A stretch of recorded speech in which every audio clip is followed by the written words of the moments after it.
पिछले दिनों हुआ तिरंगे और गणतंत्र दिवस जैसे पवित्र दिन का अपमान बहुत दुर्भाग्यपूर्ण है। जो संविधान हमें अभिव्यक्ति की आज़ादी का अधिकार देता है, वही संविधान हमें सिखाता है कि कानून और नियम का भी उतनी ही गंभीरता से पालन करना चाहिए। माननीय सदस्यगण, व्यापक विमर्श के बाद संसद ने 7 महीने पूर्व 3 महत्वपूर्ण कृषि सुधार, कृषक उपज व्यापार और कृषक संवर्धन और सरलीकरण विधेयक, कृषि सशक्तिकरण और संरक्षण, कीमत आश्वासन और कृषि सेवा करार विधेयक और आवश्यक वस्तु संशोधन विधेयक पारित किए हैं। इन कृषि सुधारों का सबसे बड़ा लाभ भी 10 करोड़ से अधिक छोटे किसानों को तुरंत मिलना शुरू हुआ।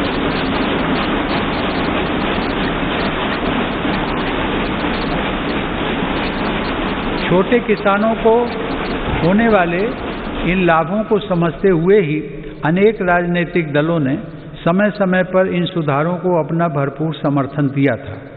देश में अलग अलग फोरम पर देश के हर क्षेत्र में 2 दशकों से जिन सुधारों की चर्चा चल रही थी और जो मांग हो रही थी, वह सदन में चर्चा के दौरान भी परिलक्षित हुई। वर्तमान में इन कानूनों का अमलीकरण देश की सर्वोच्च अदालत ने स्थगित किया हुआ है।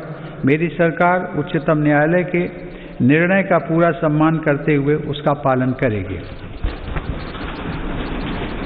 लोकतंत्र और संविधान की मर्यादा को सर्वोपरि रखने वाली मेरी सरकार इन कानूनों के संदर्भ में पैदा किए गए भ्रम को दूर करने का निरंतर प्रयास कर रही है। मेरी सरकार ने लोकतंत्र में अभिव्यक्ति की आज़ादी और शांतिपूर्ण आंदोलनों का हमेशा सम्मान किया है, लेकिन पिछले दिनों हुआ तिरंगे और गणतंत्र दिवस जैसे पवित्र दिन का अपमान बहुत दुर्भाग्यपूर्ण है। जो संविधान हमें अभिव्यक्ति की आज़ादी का अधिकार देता है, वही संविधान हमें सिखाता है कि कानून और नियम का भी उतनी ही गंभीरता से पालन करना चाहिए।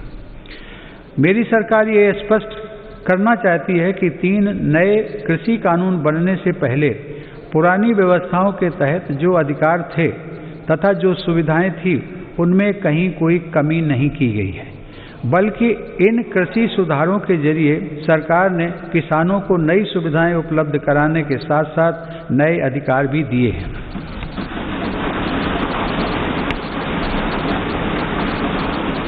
माननीय सदस्यगण, कृषि को और लाभकारी बनाने के लिए मेरी सरकार आधुनिक कृषि इंफ्रास्ट्रक्चर पर भी विशेष ध्यान दे रही है।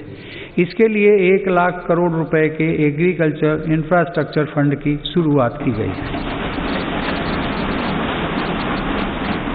देश भर में शुरू की गई किसान रेल भारत के किसानों को नया बाजार उपलब्ध कराने में नया अध्याय लिख रही है। यह किसान रेल एक तरह से चलता फिरता कोल्ड स्टोरेज है।